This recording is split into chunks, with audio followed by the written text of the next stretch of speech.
जे विद्यमान आमदार प्रकाश भारसाखळे यांना सोडून तुम्ही मत करणार आहात, काय वाटतं येथील जे रस्त्यांचं ग्रहण आहे ते सुटणार का येणाऱ्या काळामध्ये?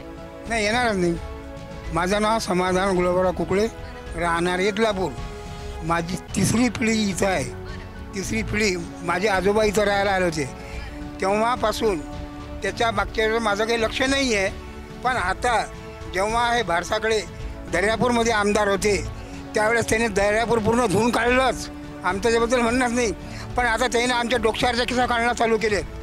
आमच्या डोक्यावरचे केस आहेत की नाही ते सध्या ठेवणार नाहीत. ते आता आम्हाला असा होताचा ते त्यांना अपुरे पडणार आहेत. हेच माझी बिलकुल तुम्हाला एक अशी घनदाट इच्छा आहे की त्यांनी तर याच्यामध्ये इलेक्शनमध्ये उभं राहायलाच नाही पाहिजे. कारण त्यांचं आता वय नाही आहे. त्यांनी या गोष्टी करू नाही आहेत. हे माझं स्वतःच व्यक्तिशः मत आहे. त्यांनी तर उलट आम्हाला जेव्हा आम्ही त्यांच्याकडे गेलो, आमच्या इथं कबड्डीचे सामने होते तेव्हा त्यांचे उत्तर काय होते आम्हाला की तुमच्या गावचे जे आमदार आहेत होणारे म्हणजे अजून झालेही नाहीत त्यांची वाचा अशीच का गो आणि आमच्याच गावाचा आमदार हो अशी आमची ऋषी महाराजच्या पुढे चरणी प्रार्थना आहे. पण तेव्हा काय म्हणत ते आम्हाला ते तुमचे आमदार आहेत त्यांनाच भेटा, तुम्ही कशाला आमच्याकडे येऊन राहिले कशाच्या येदलापूरच्या माथा मी नाही आहो. मला येदलापूरच्या मताची अजिबात गरज नाही, आवश्यकता नाही आहे. म्हणून नाही दिला तरी चालेल ठामपणे, बिलकुल ठामपणे म्हटलं त्यांनी. आणि मी येदलापूरला रोड करणारच नाही. हा रोड का करून राहिलेत ते त्याला कारण आहे.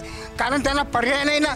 कारण धोंडाखरला जायसाठी त्यांना येदलापूरच लागते. खेळखेळला जायला हां हे त्यांना लागते. म्हणून हे थोडं याच्यामध्ये देखून त्यांची इच्छा आमच्या गावाच्या त्यांची गरज आहे म्हणून हा रस्ता बांधून राहिलेत ते. नाही त्यांना गरज नाही आहे.